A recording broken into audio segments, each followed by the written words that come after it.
اعوذ باللہ من الشیطان الرجیم بسم اللہ الرحمن الرحیم یوصیکم اللہ فی اولادکم للذکر مثل حظ الانثیین الی آخر الآیہ۔ محترم حاضرین، اسلامی بھائیوں، نوجوان ساتھیوں، عزیز بچوں، پردہ نشین ماں اور بہنوں، زندگی میں ہم اور آپ کوشش کرتے ہیں زیادہ سے زیادہ نیکیاں جمع کریں، تاکہ کل جب نیکیوں کو ترازو پہ رکھا جائے تو نیکیوں کا پلڑا بھاری ہو اور فیصلہ ہمارے حق میں جنت کا ہو۔ کتنا بد نصیب ہوگا وہ شخص جو کل قیامت کے دن نیکیاں لے کے تو جائے گا، لیکن مختلف طریقوں سے دوسرے لوگ اس کی نیکیاں اس سے چھین لیں گے یا دے دیا جائے گا۔ نیکیاں دوسروں کو دی جائیں گی، ان میں بہت بڑا ہاتھ اس کا ہے جو زندگی میں ہم مال کے معاملے میں لاپرواہی برتتے ہیں۔ کسی کا ہم نے چھین کے کھا لیا، حق مار کے کھا لیا، تو اللہ کی عدالت میں وہاں نیکیاں بدلے میں دی جائیں گی، اسی سے انصاف کیا جائے گا، اور نیکیاں ہی اس وقت سب سے قیمتی ہوں گی۔ اس لیے زندگی میں نیکیوں کی حفاظت ضروری ہے، اور حفاظت ہی میں یہ چیز شامل ہے کہ انسان کسی کا حق مار کر دنیا سے نہ جائے، اور جو جا چکا ہے اس کا حق نہ مارا جائے۔ اگر کوئی شخص وفات پا گیا، اس کی ڈیتھ ہو گئی، تو اس نے اپنی زندگی میں جو دولت کما کے رکھی ہے اس کو ترکہ کہتے ہیں۔ عربی کے اندر اس کی جائیداد، اس کی دولت، اس کو ترکہ کہا جاتا ہے۔ وہ کیش بھی ہو سکتا ہے، وہ پراپرٹی کی شکل میں بھی ہو سکتا ہے، وہ کسی کے ذمے بھی ہو سکتا ہے، جیسے کوئی اس کا قرض باقی ہو تو اس کی وہ بھی جائیداد مانی جائے گی۔ اور اگر کسی نے اس کو قتل کر دیا ہے اور قتل کی سزا کے طور پر اس کو دیت مل رہی ہے، تو 100 اونٹ جو اس کو دیت میں ملے گی یا اس کی قیمت ملے گی، وہ بھی اسی مرے ہوئے شخص کی جائیداد میں کاؤنٹ کی جائے گی۔ اب کسی کے مرنے کے بعد اس کی پراپرٹی کو کیسے ہمیں ہینڈل کرنا ہے، اپنی منمانی نہیں کر سکتے۔ شریعت نے بتائے ہیں 4 اسٹیپ، اور اسی سیکوینس میں ہمیں کرنا ہے، اس میں ہم اپنی طرف سے کچھ نہیں کر سکتے۔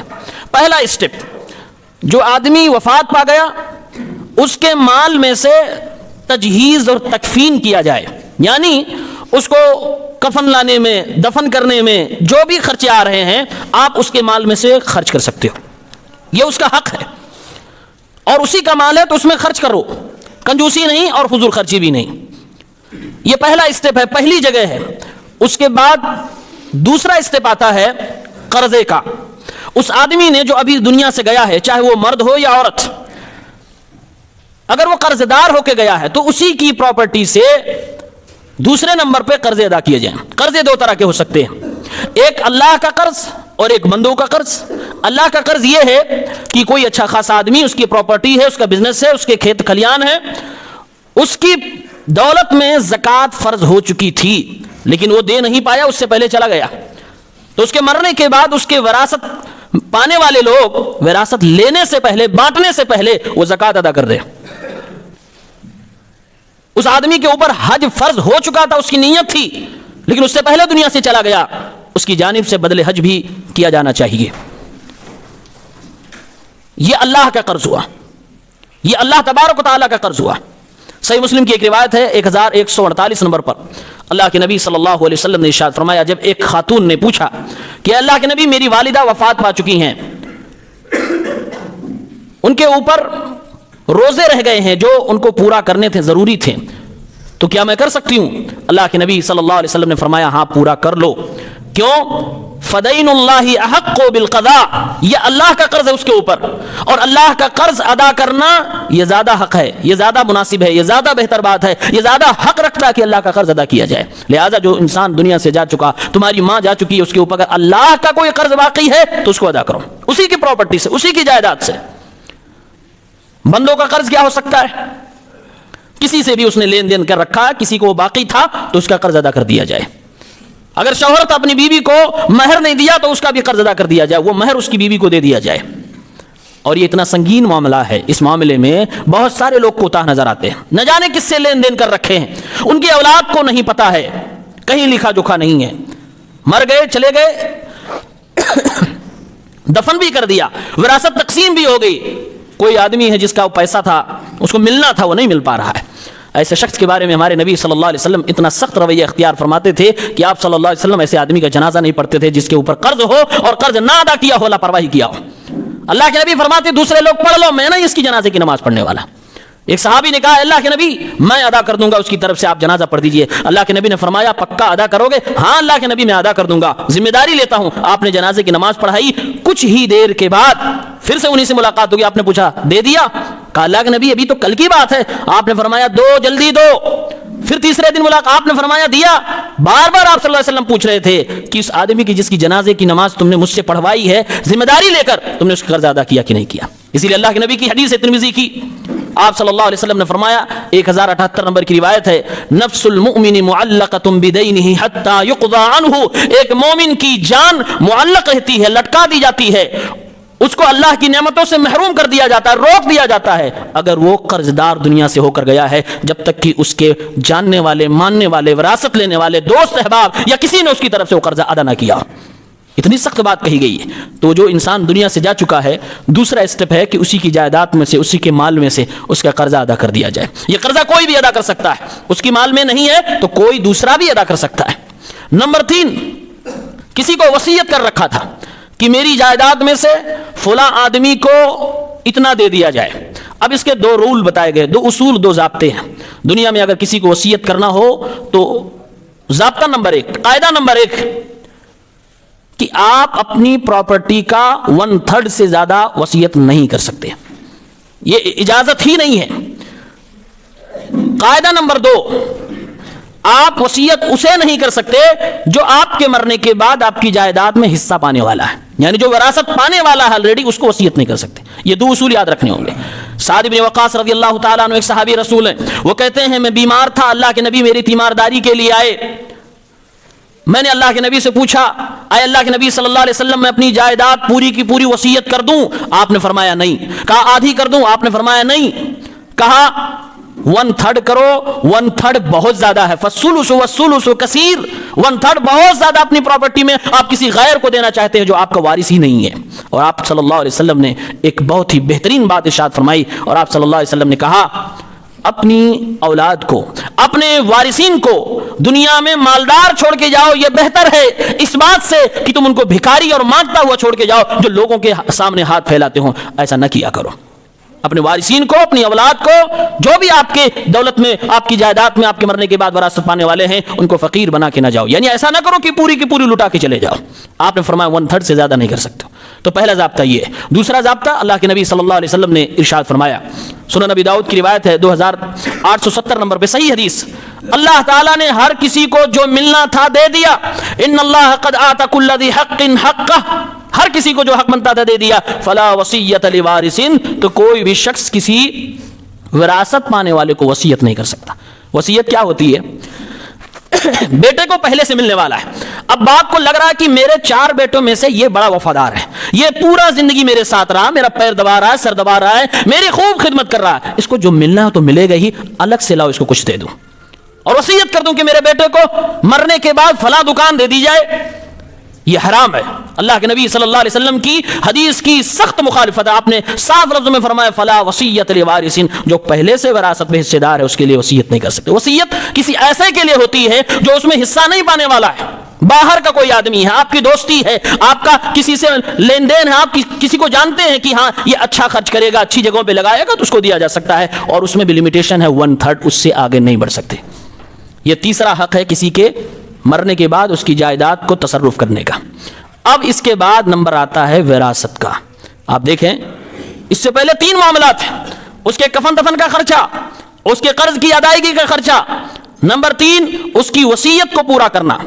ان تینوں کو کرنے کے بعد اب جو بچا ہے، ان تینوں کا نکال دیا آپ نے، پورا ادا ہو گیا، اب جو بچا ہے اب اس کو اسلامی اصول کے حساب سے میراث کے طور پر تقسیم کریں۔ یہاں پر میراث کا نمبر آج ہمارے یہاں غلطی کیا ہے؟ باپ کی وفات ہوئی، فلاں صاحب کی وفات ہوئی، قبرستان میں بجائے اس کے کہ اس کا قرض ادا کیا جائے سب سے پہلے بریانی کا انتظام ہوتا ہے. اعلان ہوتا ہے کہ آئیے کل بریانی بنے گی, کل کھانا ہوگا, قرآن خوانی ہوگی. یہ حرام ہے کھانا. ایک تو بدعت بھی ہے, دوسرا اس مرے ہوئے شخص, اس وفات پائے ہوئے شخص کی جائیداد کو ناجائز طریقے سے کھایا جا رہا ہے. کھانے والے کھلانے والے دونوں گنہگار ہوں گے. کس نے حق دے دیا کہ آپ اس کی جائیداد میں سے, اس کی بینک میں سے پیسے نکال کے لاؤ, بریانیاں بنواؤ, کھلواؤ؟ اپنے پیسے سے کھلاؤ گے, اس کا نہیں ہوگا تب بھی غلط ہے, کیونکہ وہ بدعت ہے. اور اگر اس میں سے کھلا رہے ہو, جیسے باپ گیا, وفات ہو گئی, باپ کے اکاؤنٹ میں پیسہ تھا یا کیش تھا, اب بیٹا سوچے وہی لاؤ خرچ کر دیتا ہوں, یہ تو اور ڈبل پاپ ہو گئے. ایک تو بدعت کر رہے ہو, دوسرا یہ کہ باپ کی جائیداد میں منمانی تم خرچ کر رہے ہو. یہ حق نہیں دیا اسلام نے. تینوں کرنے کے بعد چوتھے نمبر پہ وراثت کا نمبر آتا ہے, اور یہاں بھی معاملات خراب ہیں. باپ کی وفات ہوئی, ماں کی وفات ہوئی, سارے رشتہ دار جمع ہیں, ایک دن دو دن چلے گئے, معاملات ختم ہو گئے, بہنیں اپنی گھر چلی گئیں, بھائیوں نے جا کر کچہری میں ساری وراثت اپنے نام ٹرانسفر کرا لی, بہنیں رہ گئیں. یہ حرام ہو رہا ہے.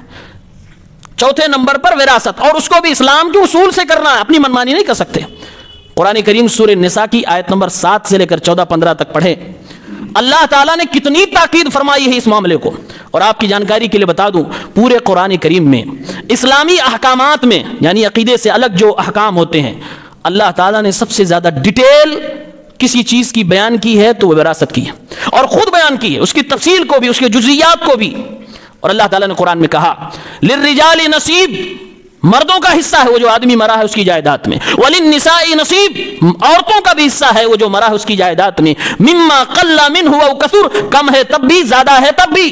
کوئی بہانہ نہ بنائے کہ زیادہ نہیں تھا, تھوڑا سا اس لیے اس کو دے دیا, اس کو دے دیا, نہیں, اصول وہی لاگو ہوں گے. نصیبا مفروضہ, یہ اللہ کی طرف سے فکس حصے ہیں, اس میں چھیڑ چھاڑ نہیں کی جا سکتی ہے. پھر آگے فرمایا یوصیکم اللہ, اللہ تمہیں وصیت کرتا ہے, تاکید کے ساتھ حکم دیتا ہے تم اللہ کے اصولوں کے مطابق یہ کام کرنا. پھر آگے فرمایا فریضۃ من اللہ, یہ اللہ کی طرف سے فرض کیا ہوا قانون ہے, اس کی دھجیاں نہ اڑانا. پھر آگے فرمایا وصیۃ من اللہ, یہ اللہ کی طرف سے وصیت ہے, اس کی مخالفت نہ کرنا. پھر آگے فرمایا تلک حدود اللہ, یہ اللہ کے بنائے ہوئے قوانین ہیں, یہ ضابطے ہیں, یہ بارڈرز ہیں اسلام کے, اس کو توڑ کے آگے پھلانگنے کی کوشش نہ کرنا. اور پھر آگے فرمایا وَمَن يَعْصِ اللَّهَ وَرَسُولَهُ, جس نے اس بارڈر کو کراس کر دیا, جس نے اس اصول کو توڑ دیا اپنی مرضی سے, دنیاوی قانون کے حساب سے, جس کو چاہا دیا, جس کو چاہا چھین لیا, اگر ایسا کیا اسلام کے اصول کے مطابق اس نے اپنی وراثت تقسیم نہیں کی, وَيَتَعَدَّ حُدُودَهُ, اور قانون کو توڑ دیا, اسلام کی قانون کو, يُدْخِلْهُ نَارًا خَالِدًا فِيهَا, اللہ ایسے شخص کو جہنم میں ہمیشہ کے لیے ڈالے گا. وَلَهُ عَذَابٌ مُهِينٌ, اور ایسے شخص کو رب العالمین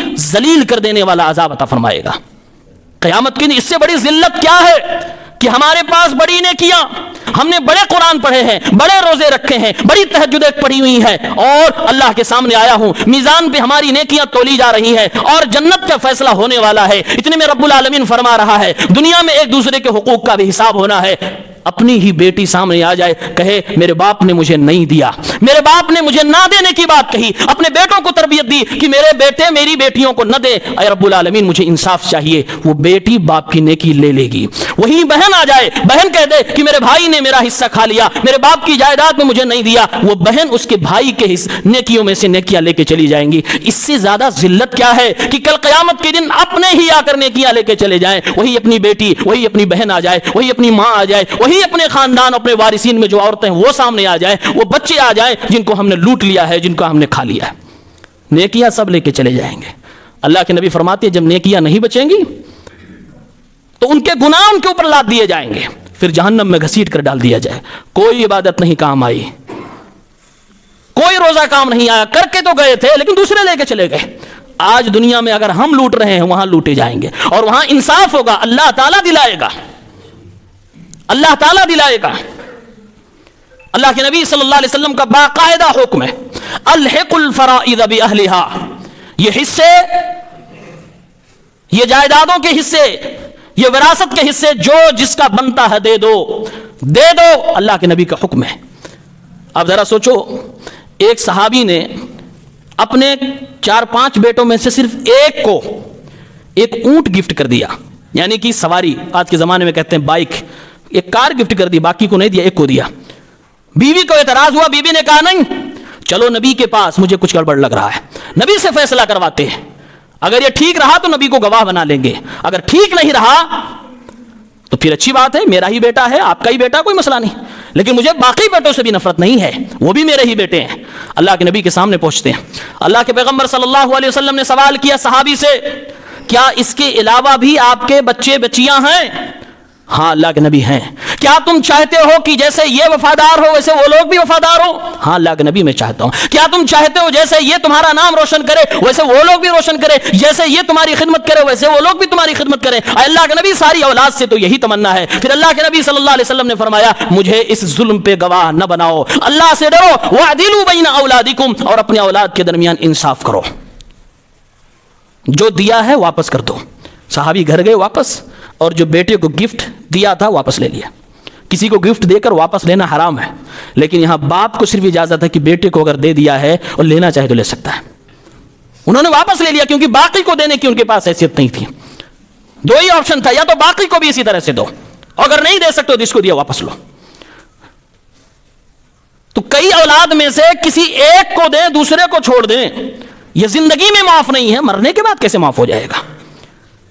صرف بیٹے لے لیں اور بیٹیاں رہ جائیں، صرف بھائی لوگ لے لیں بہنیں رہ جائیں، یہ کیسے معاف ہو جائے گا؟ یاد رکھ کے حساب وہی ہوگا جو میں نے بتایا، نیکیاں دینی پڑیں گی، اور کسی کے پاس اتنے تعداد میں افراد نے کیا کہاں، ایک ایک نیکی کمانی پڑ رہی ہے، ایک ایک نیکی محنت کر کے کمانی پڑ رہی ہے، اس میں بھی اللہ تعالیٰ قبول کر لے، اخلاص ہے کہ نہیں، سنت کے مطابق ہے کہ نہیں، وہ الگ مسئلے ہیں، لیکن جو تھوڑی بہت ہیں لے کے جا رہے ہیں، محنت کر کے جا رہے ہیں، وہ تو کم سے کم سیف ہوں، وہ تو کم سے کم جنت میں لے جانے والے ہوں، پتہ لگا کل کوئی دوسرا لے لیا۔ اسلام نے بڑی تاکید کی ہے۔ یقین کریں جب کسی کی وراثت تقسیم ہوتی ہے تو ایک ہوتا ہے مورث، یعنی جو جس کی جائیداد بٹنے والی ہے، ایک ہوتا ہے وارث جو پانے والے ہیں، اور ایک وہ سامان ہوتا ہے جس کو موروث کہتے ہیں، ترکہ سامان۔ اس میں شرطیں لگائی گئی ہیں۔ وراثت کے مال کو تقسیم ہونے کی 3 شرط ہیں۔ شرط نمبر 1، جس کی جائیداد تقسیم کرنی ہے وراثت کی حیثیت سے اس کا مرنا ضروری ہے، وہ جب تک زندہ ہے اس کو وراثت نہیں کہا جا سکتا۔ وراثت اس مال کو تبھی کہتے ہیں جب وہ مر جاتا ہے، یہ نہیں کہہ سکتے ابا دو میرا حصہ دو، بچوں کا حصہ بنا ہی نہیں جب تک باپ زندہ ہے، باپ کے مرنے کے بعد حصہ بنتا ہے تب وہ وراثت میں۔ تو پہلی شرط یہ ہے کہ وہ جس کی پراپرٹی تقسیم ہونی اس کا مرنا ہے، وہ مر چکا ہو۔ دوسری شرط یہ ہے کہ جس کو لینا ہے، جس کو وارث آپ کہہ رہے ہیں، وہ زندہ ہو۔ اور تیسری شرط یہ ہے کہ وراثت پانے کے کچھ اسباب ہیں، ان اسباب میں سے کوئی سبب ہو۔ 3 سبب بھی ہیں۔ وراثت کس بنیاد پر کسی کو ملتی ہے؟ ایک تو نکاح کی بنیاد پر، بیوی شوہر کی وراثت پاتی ہے، شوہر اپنی بیوی کی وراثت پا سکتا ہے۔ دوسرا ہے خونی رشتے، نسب کی وجہ سے رشتے وراثت تقسیم ہوتی ہے۔ اور تیسرا ہے پرانے زمانے میں جب غلامی کا دور تھا، کسی مالک نے اپنے غلام کو آزاد کر دیا، اب وہ غلام جب مرے گا تو مالک کو اس کی غلام کی وراثت ملے گی۔ تو یہ 3 اسباب ہوئے، ایک نکاح، دوسرا خونی رشتہ نسب، اور تیسرا غلام کو آزاد کرنا۔ ایسے ہی 3 چیزیں ایسی ہیں کہ اگر کسی وارث نے وہ حرکت کر دی تو اس کو وراثت نہیں ملے گی اپنی باپ کی جائیداد میں سے۔ نمبر 1، اگر کسی بیٹے نے اپنے باپ کا مرڈر کر دیا، مار دیا، قتل کر دیا، تو ویسے تو بیٹے کو اپنے باپ کی جائیداد میں حصہ ملتا، کوئی ہٹا نہیں سکتا، لیکن یہاں پر ہمارے نبی صلی اللہ علیہ وسلم فرماتے ہیں لا یرث القاتل شیئا، یہ اپنے باپ کا قاتل ذرہ برابر اپنے باپ کی جائیداد میں سے کچھ نہیں پائے گا، کچھ نہیں دیا، اس کو محروم کر دیا جائے گا۔ قاتل اپنے باپ کا قاتل۔ اور اگر یہ چیز نہ ہوتی، آپ ذرا سوچو اسلام کتنا حکمت والا ہے، کتنے پیارے اصول و ضابطے، انصاف والے، کسی کے ساتھ کوئی نا انصافی نہیں۔ اگر یہ راستہ کھول دیا جاتا، نہ جانے کتنے ایسے دولت کے پجاری بیٹے ہیں روزانہ اپنے باپ کا مرڈر کرتے، روزانہ کہیں نہ کہیں سننے میں آتا کہ کسی نے اپنے باپ کو مار دیا۔ کیوں؟ کیونکہ آج کی نسل جو مادیت پرست والی ہے، جس کو دولت کی بھوک ہے، ایک عمر کے بعد اس کو باپ سے محبت نہیں، باپ کی دولت سے محبت ہوتی ہے۔ اگر باپ کی خدمت کرتا بھی ہے تو دولت کو دیکھ کر، باپ غریب ہو تو نہیں خدمت کرتا ہے۔ ایسی اولاد سے امید یہی کی جائے گی، ایسی اولاد سے یہی کہا جا سکتا ہے کہ موقع ملے گا تو باپ کو جلدی ٹپکا دے گا۔ اور کتنے ایسے بدنصیب اولاد ہیں جو اپنے باپ کے مرنے کا انتظار کرتے ہیں کہ جلدی ملے تاکہ ہم کو ٹرانسفر ہو جائے، تاکہ ہمارے ہاتھ میں کنٹرول آئے۔ اس لیے شریعت نے کہا نہیں، اگر کسی نے اپنے باپ کا، اگر کسی وارث نے اپنے اس شخص کا قتل کیا جس سے اس کو وراثت ملنا تھا، اس کو نہیں ملے گا۔ تو پہلی وجہ ہے جس سے وراثت سے محروم ہو جاتا ہے۔ دوسری وجہ دونوں میں سے کوئی ایک اگر اپنا دھرم پریورتن کر لے اس کو بھی وراثت میں حصہ نہیں ملتا. باپ مسلمان ہے, بیٹا دھرم پریورتن کر لے, دوسرے دھرم میں چلا جائے, اب بیٹے کو اپنی باپ کی جائیداد میں سے کچھ نہیں ملنے والا. الٹا کیس ہو جائے, بیٹا مسلمان ہے, باپ غیر مسلم ہے, تب بھی بیٹے کو جائز نہیں ہے کہ اپنے باپ جو غیر مسلم اس کی جائیداد میں سے وراثت لے. یہ اسلام کا قانون بتا رہا ہوں, اللہ کے نبی کی صحیح حدیث صحیح مسلم 1616 نمبر پہ موجود ہے. لا یرث المسلم الکافر ولا یرث الکافر المسلم. کوئی مسلمان کسی کافر کا وارث نہیں ہو سکتا, کسی کافر کسی مسلمان کا وارث نہیں ہو سکتا. یہ سب اصول ہیں, ضابطے. نمبر 3, اگر کوئی غلام ہے تو وہ کسی کا وارث نہیں ہو سکتا, کیونکہ غلام خود اپنے مالک کا ایک مال ہے. آج کے زمانے میں غلامی کا تصور نہیں, غلامی نہیں پائی جاتی, لہٰذا یہ ہو سکتا ہے سمجھنے میں مشکل ہو, اس لیے اس پہ زیادہ تفصیل بھی نہیں. یہ 3 وجہ ہیں جس کی وجہ سے وراثت سے آدمی محروم بھی ہو سکتا ہے. یہ جو وراثت پانے والے لوگ ہیں اس میں کچھ ایسے ہوتے ہیں جن کو اللہ تعالیٰ نے فکس کر دیا کہ تم کو اتنا ملے گا. کچھ ایسے ہوتے ہیں کہ اگر یہ فکس والے نہ ہو تو ان کو ریپلیس کر کے دے دیا جائے گا. پہلے والوں کو اصحاب الفروض, دوسروں کو اسبا کہا جاتا. اور اگر یہ دونوں ہی نہ ہو تو وہ رشتہ دار جو نہ فکس میں آتے ہیں نہ ریپلیسمنٹ میں آتے ہیں تو ان کو دے دیا جائے گا. ان کو اولو الارحام کہا جاتا ہے. اچھا, کون کون وراثت پا سکتا ہے, ذرا غور سے سنیے. 25 لوگوں کا علماء نے نام ذکر کیا ہے, 25 لوگوں کا جو لسٹ میں آ سکتے ہیں ایک آدمی کے مرنے کے بعد. جیسے میں مثال دے رہا ہوں, ایک شخص ہے 50 سال کا ہے, اس نے اپنی زندگی میں بنایا کمایا جو بھی کیا, اس کی وفات ہو گئی. کون کون لوگ لسٹ میں آ سکتے ہیں جو یہ دعویٰ کر سکتے ہیں کہ مجھے اس میں سے کچھ ملنا چاہیے؟ نمبر 1, اب ایک تو وفات پا گیا تو 24 آپ کے سامنے آنا چاہیے. نمبر 1, وہ مرد ہے, اس نے شادی کی ہے تو اس کی بیوی دعوے دار ہو سکتی ہے, اس کی بیوی کو اس کی وراثت میں حصہ مل سکتا ہے. نمبر 2, اس کا باپ دعوے دار ہو سکتا ہے, اس کا دادا دعوے دار ہو سکتا ہے. نمبر 4, اس کی دادی دعوے دار ہو سکتی ہے. نمبر 5, اس کی ماں دعوے دار ہو سکتی ہے. نمبر 6, اس کی نانی دعوے دار ہو سکتی ہے. نمبر 7, اس کا بیٹا. نمبر 8, اس کا پوتا. نمبر 9, اس کی بیٹی. نمبر 10, اس کی پوتی. اس کا سگا بھائی, اس کا اللاتی بھائی, اس کا اخیافی بھائی. یہ ٹرم شاید ہم لوگ نہ جانتے. اللاتی بھائی اس کو بولتے ہیں کہ جس کے باپ ایک ہوں لیکن ماں ڈیفرنس ہو جائے. باپ نے 2 شادیاں کر رکھی ہیں, اس ماں سے بھی بچے, اس ماں سے بھائی, تو یہ سگے بھائی تو نہیں ہوئے, اس کو اللاتی بھائی کہا جاتا ہے. اخیافی بھائی جس میں باپ 2 ہو جائیں ماں 1 ہو, جیسے ماں کی شادی ہوئی, ایک بچہ پیدا ہوا, اب باپ کا انتقال ہو گیا, اب اس ماں نے دوسری شادی کر لی تو اس دوسرے شوہر سے بھی بچے پیدا ہوئے, تو یہ آپس میں ماں کی طرف سے تو بھائی ہو گئے لیکن باپ دونوں کا الگ, اس کو اخیافی بھائی کہا جاتا ہے. سگے بھائی کا لڑکا, اللاتی بھائی کا لڑکا, سگا چچا, اللاتی چچا, سگے چچا کا لڑکا, اللاتی چچا کا لڑکا, سگی بہن, اللاتی بہن, اخیافی بہن, یہ سب لوگ لسٹ میں. اسی طرح سے وہ مالک جس نے اپنا غلام آزاد کیا, وہ مالکن جس نے اپنے غلام کو آزاد کیا, یہ کل ملا کر 24 لوگ دعوے دار بن سکتے ہیں اور ان کو حصہ ملنے کا چانس ہے. ایک آدمی کے مرنے پر 24 لوگ لسٹ میں آ رہے ہیں. آدمی کرتا کیا ہے, اپنی مرضی سے اپنی زندگی میں بانٹ دے رہا ہے. پہلا غلط کام. اگر نہیں بھی بانٹا تو باپ کے لوگ بیٹے لے گئے, 24 میں سے بیٹے صرف لے گئے, انہوں نے اپنے ہی باپ کی بیٹیوں کو چھوڑ دیا. انہوں نے اگر اس کا باپ زندہ اس کو بھی چھوڑ دیا, اس کی ماں زندہ اس کو بھی چھوڑ دیا. ایک مثال میں دیتا ہوں تاکہ بات سمجھ میں آ جائے. اگر کوئی آدمی وفات پا گیا, اس کے یہ 24 کے 24 لوگ موجود ہیں, تو کس کو ملے گا, کتنا ملے گا, میں ایک مثال سے سمجھاتا ہوں. ٹوٹل اگر یہ سب موجود ہیں تو اس میں سے صرف 5 کو ملتا ہے حصہ, صرف 5 کو ملے گا. کون کون؟ ایک آدمی ہے, اس کی وفات ہو گئی, زندہ کون ہے؟ اس کا باپ زندہ ہے, اس کی ماں بھی زندہ ہے, اس کی بیوی بھی زندہ ہے, ایک بیٹی بھی زندہ ہے, ایک بیٹا بھی زندہ ہے. یہ کل 5 لوگ ہو گئے. اب اس کی پراپرٹی کیسے بٹے گی؟ قرآن سورہ نساء آیت نمبر 13 آپ پڑھیں. قرآن کی, جس کو یہ لگتا ہو کہ قرآن میں میتھ نہیں ہے, وہ اس آیت کو پڑھ کے اور سمجھ کے بتائے, دماغ خراب ہو جائے گا. لیکن قرآن ہے, اللہ نے آسان کیا, جس کو سیکھنا وہ سیکھ سکتا ہے. آج یہ مسئلے جو میں آپ کے سامنے رکھ رہا ہوں یہ مشکل اس لیے بھی ہیں, یہ آپ کے لیے صرف مشکل نہیں, یہ علماء کے لیے بھی مشکل ہے. وجہ یہ ہے کہ عمل نہیں ہے ہمارے سماج میں, علماء سے فتوے نہیں پوچھے جا رہے ہیں. جتنی طلاقیں ہوتی ہیں اس سے زیادہ لوگ مرتے ہیں, لیکن ایک بھی ریکارڈ بتائیے کسی نے آ کر پوچھا ہو کہ ہاں میرے یہاں میرے باپ کا, میرے یہاں فلاں کا انتقال ہو گیا, کیسے وراثت تقسیم ہوگی؟ اللہ ماشاءاللہ کوئی پوچھ لیتے ہیں. طلاق سے زیادہ اس کے فتوے پوچھے جانے چاہیے, لیکن ہاں ریکارڈ کیا ہے؟ نہیں. طلاق کے تو کم از کم 2, 4, 6, 10% تو آ ہی رہے ہیں. اس والے مسئلے پر کوئی پوچھنے کو آ رہا ہے. اس لیے مشکل عالم کے لیے بھی ہو رہا. کیوں؟ اس لیے کہ اس کو ایکسپریمنٹ نہیں ہو رہا, تجربہ نہیں ہو رہا. وہ پڑھا ہے مدرسے میں, اساتذہ سے پڑھا, رکھا ہوا ٹھنڈے بستے میں. پریکٹس میں نہیں رہے گا تو عالم کو بھی بھول سکتا ہے. بار بار اس کو پڑھتے رہنے سے یاد رہتا ہے.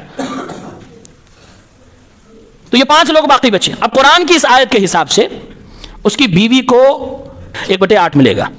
اگر اولاد نہ ہو, صرف بیوی ہو, تو اس کو 1/4 ملتا ہے. اولاد ہو تو 1/8 یعنی کم ہو جاتا ہے. اس کے ماں کو 1/6 اور اس کے باپ کو بھی 1/6. اب باقی جو بچا وہ اس کے بیٹے اور بیٹی کو بانٹ دیا جائے گا, اس بنیاد پر کہ بیٹے کو ڈبل, بیٹی کو سنگل ملے گا. اور اگر پیسے میں کنورٹ کر لیجئے 1 لاکھ روپیہ ہے تو اس کی بیوی کو 12.5 لاکھ صرف ملیں گے. 12,500 اس کی بیوی کو ملیں گے. اور اس کی ماں کو 16,666 روپے, اس کے باپ کو بھی اتنے ملیں گے, اور باقی جو بچے گا بیٹے کو اور بیٹی میں تقسیم کر دیا. لیکن بیٹے اور بیٹی میں یہ رول لگے گا کہ بیٹے کو ڈبل, بیٹی کو سنگل. یہ طریقہ تقسیم کرنے کا. اتنے لوگوں میں سے اتنے لوگ تو پائیں گے ہی آلریڈی, ان کو کوئی ہٹا نہیں سکتا ہے. الگ الگ کیسز میں, بہت سارے کیسز میں جو میں نے لسٹ بتائی, ان میں سے کبھی ان کو کچھ ملتا ہے, کبھی ان کو زیادہ ہو جاتا ہے, کبھی ان کو کم ہو جاتا ہے. وہ اصول اور ضابطہ ہے. یہاں پر میرے بیان کرنے کا مقصد صرف اتنا ہے کہ اگر کسی کے ہاں اس طرح کا کیس ہو تو جیسے نماز کی تحقیق آپ کر رہے ہو, جیسے آپ دنیا کے دین کے ہر مسئلے کو جان رہے ہو, اس کو ہلکے میں نہ لو. اس کے لیے فتوے پوچھو, اس کے لیے علماء سے رابطے کرو, اس کے لیے جانکاری حاصل کرو, اور اس کے بعد ہی جائیداد کو تقسیم کرنے کے لیے کورٹ کچہری میں جاؤ یا نہ جاؤ. لیکن شریعت کے مطابق تقسیم کرنا ضروری ہے. اس لیے علماء نے کہا اگر باپ نے زندگی میں لاپرواہی برتی, اپنے بچوں کو اتنی بھی تعلیم نہیں دی کہ جائیداد کو شریعت کے مطابق تقسیم کرنا ہے, اور بچوں نے بعد میں بے ایمانی کر لیا, بہنوں کو نہیں دیا, یعنی اس کی بیٹیوں کو نہیں دیا, تو باپ کو بھی گناہ ملے گا. لیکن اگر اس نے تعلیم دی ہے, سمجھایا ہے, اس نے بتایا ہے, کسی عالم سے کہلوایا ہے, اس کے باوجود اولاد اگر بے ایمانی کر لے تو باپ کو گناہ نہیں ملے گا, بے ایمان وہ بچے ہوں گے. آج ہمارے سماج میں وراثت کو تو پہلی بات لائٹلی لیا گیا, اور اگر جہاں تقسیم ہو بھی رہا ہے وہاں بھی بڑی گڑبڑیاں ہیں. نمبر 1, وراثت نہ دینے کی, حق مارنے کی سب سے پہلی وجہ یہ ہے کہ آج ہم اپنی بیٹی یا بہن کو جب شادی کے وقت جہیز دے دیتے ہیں تو وہی داڑھی والے چچا, وہی حاجی صاحب, وہی نمازی صاحب, وہی ابا, وہی بھائی بعد میں کہتے ہیں جہیز تو دے دیا, بیٹی کو تو دے دیا, بہن کو تو دے دیا, اب اس کا کیا؟ چاہے باپ نے اپنی کمائی سے دیا ہو, چاہے بھائی نے اپنی کمائی سے دیا ہو, یہ وراثت کا ریپلیسمنٹ نہیں ہو سکتا. اور جس نے اس کا بدل مانا ریپلیسمنٹ کیا ہے, اس نے اللہ کے قانون کو چیلنج کیا, بدلنا ہے. اور ایسے ہی لوگوں کے بارے میں قرآن میں اللہ نے کہا وَمَن يَعْصِ اللَّهَ وَرَسُولَهُ, جو اللہ اس کے رسول کی نافرمانی کرتے ہیں, وَيَتَعَدَّ حُدُودَهُ, اور وراثت کے معاملے میں اس کے قانون کو توڑتے ہیں, کھلونا بناتے ہیں, يُدْخِلْهُ نَارًا خَالِدًا فِيهَا, ایسے لوگوں کو اللہ تعالی جہنم میں ڈالے گا, اور ایسے ہی لوگوں کو ذلیل کرنے والا عذاب دیا جائے گا. یہ اللہ کے قانون کو بدلنا ہے. جہیز کی وجہ سے 1 روپیہ کسی بہن و بیٹی کا کم نہیں ہو سکتا, نہیں ہو سکتا. چاہے آپ نے اپنی پوری زندگی کی کمائی لگا دی ہو, کچھ بھی لگا دیا ہو, قرض میں ڈوب کے دیا ہو, یہ اس کا بدل نہیں ہو سکتا, یہ اس کا بدل نہیں ہو سکتا. یہ پہلی غلطی ہو رہی ہے. دوسری غلطی یہ ہو رہی ہے کہ یہ دینے کے بعد بہن اور بیٹی کو مجبور کیا جاتا ہے, ایسے ماحول کریٹ کیے جاتے ہیں کہ وہ معاف کر دے. اللہ کے نبی صلی اللہ علیہ وسلم کے سامنے ایک عورت آئی تھی جس کے دیور نے پوری جائیداد پہ قبضہ کر لیا. سنن ترمذی میں 2092 نمبر پہ روایت ہے. آدمی کی, صحابی کی وفات ہو گئی, ان کی ایک بیوی ہے, 2 بیٹی ہیں اور ایک بھائی ہے. بھائی نے پوری جائیداد پہ قبضہ کر لیا. وہ بیوہ عورت اللہ کے نبی کی صلی اللہ علیہ وسلم کے پاس آئی, اللہ کے نبی اب میرا گزارا کیسے ہوگا, میرے بچیوں کو گزارا کیسے ہوگا. اللہ نے وراثت والی آیتیں اتار دی. اللہ کے نبی صلی اللہ علیہ وسلم نے اس شخص سے فرمایا کہ دیکھو اس بیوہ عورت کو 1/8 دو, 1/8 اس کا حق بنتا ہے, اور باقی 2/3 ان دونوں بچیوں کا حق بنتا ہے. اب اس کے بعد جو بچے گا تمہارا, اس کو ایسا سمجھیں 24 لاکھ روپے مان لیجئے تھے. 24 لاکھ روپے کو اللہ کے نبی نے کیسے بانٹا؟ اللہ کے نبی صلی اللہ علیہ وسلم نے فرمایا کہ یہ جو آدمی وفات پا گیا, اس کی بیٹی کو 3 لاکھ, اس کی بیوی کو 3 لاکھ روپے دیے جائے. 24 میں سے 3 لاکھ اس کی بیوی کا حصہ بنتا ہے, اور 8 لاکھ ایک بیٹی کا, 8 لاکھ دوسری بیٹی کا, یعنی 16 لاکھ اس کی دونوں بیٹیوں میں ڈیوائیڈ ہو جائے گا. اب اس کے بعد کتنا بچا؟ 16 اور 3 19. اب اس کے بعد 5 لاکھ بچے. اللہ کے نبی نے فرمایا اب تمہارا حق بن رہا ہے, یہ 5 لاکھ تمہارا ہے. وہ پورا 24 قبضہ کیے تھا. اسلام نے جب فیصلہ کیا تو کیا کہ صرف 5 ملے گا, 24 پورا نہیں ملے گا. 24 لاکھ پورا قبضہ کیے ہوئے. اللہ کے نبی نے فرمایا یہ 3 عورتیں, ایک بیوہ ہے, 2 یتیم بچیاں ہیں, 19 لاکھ انہی میں تقسیم ہو جائے گا. انہی میں 19 حصے چلے, 5 حصہ بچ رہا. اب تم اس کے بھائی تھے تو تمہیں مل جائے. اور ایک بات اور بتا دوں, اسی میں اگر 2 بیٹیوں کی جگہ پہ 1 بیٹی 1 بیٹا ہوتا تو بھائی کو کچھ نہیں ملتا, پھر 0. اس کی بیوی کو اس میں سے 1/8 ملنے کے بعد جو بھی بچتا ٹوٹل اس کے بیٹے اور بیٹی میں تقسیم, بھائی کا حصہ نہیں بنتا. اس لیے بھی بیٹوں کی بڑی اہمیت ہے. اگر ایک بیٹا آپ کا ہو جائے, بھائی بھتیجے چچا کوئی نہیں پا سکتا اس میں سے, وہی بیٹا پائے گا. بیوی پائے گی, آپ کے ماں باپ میں تو وہ پا سکتے ہیں, ماں باپ پا سکتے ہیں, آپ کی بیوی پا سکتی ہے, اور آپ کے بیٹے پا سکتے ہیں. لیکن صرف ایک بیٹی ہے تو صرف ایک بیٹی ہے, بیوی بھی ہے تو بیوی کو تو مل جائے گا 1/8, اور بیٹی کو 50% صرف آپ دے سکتے ہیں. باقی جو بچے گا وہ آپ کا بھائی ہے تو وہ لے لے گا, بہن ہے تو وہ لے لیں گے, بھائی نہیں تو بھتیجا لے لے گا. یہ دینا پڑے گا, اللہ تعالیٰ نے قانون بنایا. اور ایک بیٹا اگر ہو جائے تو پھر کہیں نہیں جائے گی آپ کی پراپرٹی. اس لیے بیٹوں کو دعاؤں میں اللہ سے مانگا کریے. انبیاء نے دعاؤں میں مانگے ربی حبلی من الصالحین, حالانکہ ان کا مقصد تھا کہ میری اولاد, میری نسل بڑھے گی تو میرے مشن کو آگے بڑھائے گی. اس ناحیے سے بھی بیٹوں کی اہمیت ہے, اور یہ بیٹیوں کا کم نہیں ہے. 50% اگر اللہ نے دیا تو کم نہیں, اس لیے کہ وہ کہیں اور جائے گی تو اپنے شوہر کی پراپرٹی میں بھی حصہ پائے گی, وہ کہیں اور جائے گی تو وہاں سے بھی اس کو ملنے والا ہے. اس لیے اللہ تعالیٰ نے ادھر سے دیا اور پھر ادھر سے بھی اس کا, اس لیے ناانصافی نہیں ہے, خرچہ مرد کا زیادہ ہے. ایک اور مسئلہ غلط ہوتا ہے, باپ بڑی چالاکی سے اپنے دماغ سے اپنی زندگی میں اپنی جائیداد کو بانٹنے کی کوشش کرتا ہے. یہ بہت بڑی بے وقوفی ہے, یہ پاگل پن ہے باپ کا. چاہے جو سچویشن آ جائے, آپ کو لگتا ہو کہ میرے مرنے کے بعد یہ سب لڑ جائیں گے, آپس میں ناانصافی کریں گے, اللہ نے آپ کو اس کا مکلف نہیں بنایا. یہ ذمہ داری آپ کو نہیں دی کہ آپ کے مرنے کے بعد کون کیا کر رہا ہے. نہیں, آپ کو اگر ڈر لگتا ہے تو ان کو پڑھا دیجئے مسئلہ, یہ چیزیں سمجھا دیجئے. اگر آپ کو اور ڈر لگتا ہے تو زیادہ سے زیادہ آپ کر سکتے ہیں کہ لکھوا دیجئے. کیا لکھوا دیں؟ کہ میرے مرنے کے بعد میری جائیداد میرے بیٹے اسلامی قانون کے حساب سے تقسیم کریں گے, جس کا جو بنتا ہے شریعت سے دے دیں گے. اس کے آگے آپ مکلف نہیں ہیں کہ آپ سوچو میرے مرنے کے بعد زندگی کے مسئلے حل نہیں ہو رہے, مرنے کے بعد آپ حل کیے بیٹھے ہو, اللہ اس کے رسول سے آگے بڑھنے کی کوشش کر رہے ہو. تو پہلی غلطی زندگی میں تقسیم اور وراثت کو بانٹنے کی یہ ہے کہ انسان وہ کام کر رہا ہے جس کو اللہ تعالیٰ نے ذمہ داری اس کو نہیں دی ہے. آج یہ بھی ہو سکتا ہے کہ آپ نے اپنی زندگی میں, آپ 60-70 سال کے ہو گئے, آپ سوچ رہے ہیں کہ میں تو جلدی ہی ٹپکنے والا, لاؤ بانٹ دوں. آج بانٹا آپ نے اور کل کو ایک بیٹے کا انتقال ہو گیا. پوری دنیا کے علماء اس بات پر اتفاق کرتے ہیں کہ باپ کی زندگی میں اگر بیٹے کا انتقال ہو جائے تو اس بیٹے کو نہیں ملنے والا ہے. تو باقی اس کے بھائیوں کے ساتھ, بہنوں کے ساتھ آپ نے جو زیادتی کر دی, اس کا حساب کون کرے گا؟ کسی نے موت کی گارنٹی لی ہے کہ نہیں پہلے باپ ہی مرے گا, بیٹا نہیں مر سکتا, ایکسیڈنٹ نہیں ہو سکتا, ہارٹ اٹیک نہیں آ سکتے, بہت ساری پاسبلٹیز ہیں. اس لیے اسلام نے منع کیا ہے, اسلام نے سختی کے ساتھ منع کیا ہے. تو ایک تو یہ قانون کو اپنے ہاتھ میں لینے کی بات ہے, دوسری بات اللہ نے اس کا مکلف نہیں بنایا, تیسری بات یہ ہے کہ اگر وہ بیٹا پہلے ہی ایک کوئی انتقال کر جائے تو آپ نے ناجائز طریقے سے باقی لوگوں کا حق مار کے اس کو جو دیا ہے وہی ہوگا, وہ واپس نہیں ہونے والا ہے. اور سب سے بڑی بات جو دھراتل پہ ہے, جو پریکٹیکل میں ہے, جن جن لوگوں نے اپنی زندگی میں اپنی اولاد کو جائیدادیں تقسیم کی ہیں وہ خون کے آنسو رو رہے ہیں. شام کو تقسیم کیا ہے, صبح سے ہی ان کا خرچہ پانی بند, روڈ پہ آ گئے, لوگوں سے رو رہے ہیں. لیکن اب کون سننے والا؟ اللہ تعالیٰ نے قرآن میں کہا یہ اولاد آزمائش ہے, چوکنا رہنا اپنی اولاد سے. دوسروں سے تو چوکنا لوگ رہتے, اپنوں سے چوکنا رہو. اور آپ کو لگتا ہے, آپ دیکھیے آپ کے شہر میں مل جائیں گے ایسے لوگ جنہوں نے اپنی زندگی میں دیا, رو رہے ہیں. کیوں؟ یہ خود غلطی کی. اس لیے ابن عثیمین رحمۃ اللہ علیہ فرما رہے ہیں میں اس کو بے وقوفی سمجھتا ہوں, اور ایسے باپ کو بے وقوف سمجھتا ہوں جو باپ اپنی زندگی میں اپنی میراث تقسیم کرنا چاہتا ہے. بہانے کچھ بھی ہو, نہیں کرنا چاہیے, یہ غلط, پورا سسٹم خراب ہو جائے گا. اور اگر کرنا ہی ہے تو یہ کنڈیشن ہے, کنڈیشن یہ ہے اگر یہ بیٹے جان جائیں تو اپنے باپ کا ہاتھ پکڑ لیں گے, نہیں کر سکتے آپ, بیٹے خود روکیں گے. کنڈیشن جان جائیں, اگر کنڈیشن یہ ہے کہ باپ اپنی زندگی میں اگر بانٹنا چاہتا ہے, اس کو لگتا ہے کہ سارے لوگ بعد میں لڑ جائیں گے, تو اسلام کہتا ہے کہ سب کو برابر برابر دو. اب یہاں پر وراثت کے قانون نہیں لاگو ہوں گے کہ ان کو اتنا نہ, یہاں پر بس ایکویلٹی ہوگی. آپ زندگی میں کرنا چاہتے ہو سب کو برابر دو. بیٹی بھی اتنا ہی پائے گی جتنا بیٹا پائے گا. جب بیٹوں کو یہ پتا چل جائے گا کہ ارے مرنے کے بعد تو بہن کو 50% ملنا تھا, ہمارے سے آدھا, زندگی میں تو اس کو میرے برابر ملے گا, باپ کو ہاتھ پکڑ لے گا, نہیں مت کرو, یہ گھاٹا ہو جائے گا میرا. مرنے کے انتظار کرے گا وہ. آج لوگوں کو پتا نہیں ہے, بڑے چالاک ہیں لوگ, بہت چالاک ہے, مرنے زندگی میں بانٹنا چاہتے ہیں اور وراثت کے حساب سے. وراثت کے حساب سے. یہ چالاکی ہے, یہ شریعت کو اپنا کھلونا بنانا ہوا, یہ جائز نہیں ہے. بڑی خرابیاں اس کے اندر ہیں. اسی طرح سے ایک مسئلہ اور ہے, کوئی بیٹا یا کوئی بیٹی اپنے باپ کے جیتے جی یہ نہیں کہہ سکتا یا نہیں کہہ سکتی کہ مجھے میرا حصہ دو.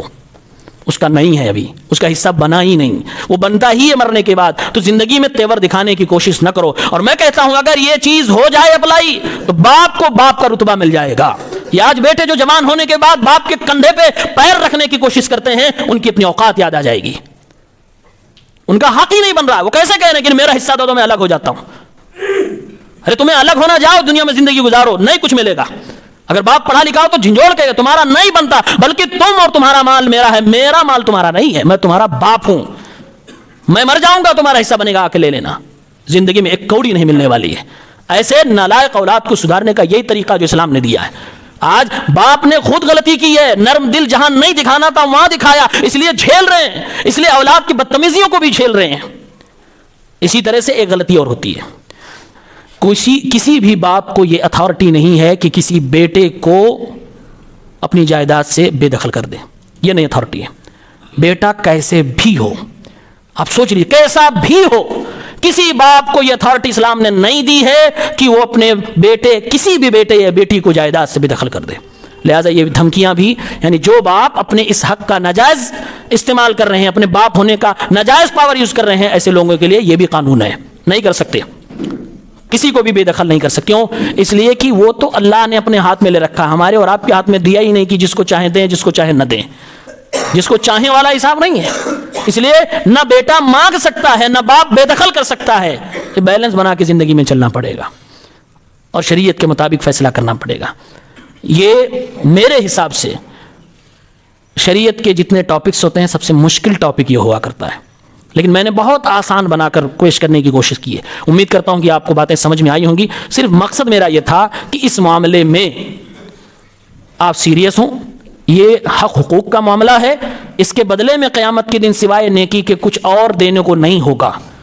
اس لیے دنیا ہی میں اس کو علماء سے رابطے کر کے مسئلے پوچھ کر اس کو تقسیم کرنا چاہیے, اور اولاد کو وصیت کرنی چاہیے کہ میرے مرنے کے بعد میری جائیداد اسلامی اصول کے حساب سے تقسیم کرنا, بےمانی نہ کرنا, میری بیٹیوں کے ساتھ نہ بےمانی کرنا, اپنے کمزور بھائیوں کے ساتھ بےمانی نہ کرنا, کسی طرح کا چھل کپٹ نہ کرنا, اسلامی شریعت کے حساب سے بانٹ دینا. اسی میں انصاف ہے, اسی میں عدل ہے, اس میں کوئی نا انصافی نہیں ہے. سب خوش ہوں گے, سب خوش ہوں گے اور سب اپنے باپ سے محبت کریں گے. اس نظام کو لاگو ہونا چاہیے. اگر یہ نظام جس دنیا میں, جس سماج میں, جس گھر میں نہیں ہے, وہاں باپ روڈ پہ ہے. اور واقعی میں جانتا ہوں ایسے لوگوں کو, اللہ تعالیٰ ایسے باپ کی حفاظت فرمائے, جنہوں نے اپنی زندگی میں تقسیم کیا ہے. آج وہ آنکھ سے آنسو نہیں, خون نکلتے ان کے, اور اپنی غلطی کو آپ کو پتا ہے کہ وہ بیٹا واپس کر دے گا کہ نہیں میرے باپ سے غلطی ہو گئی, لو سب لوگ واپس کر دیں. نہیں کرے گا. آپ کا بیٹا ہے, اچھی بات ہے, صحیح بات ہے, بہت پیارا ہے, لیکن نہیں کرے گا.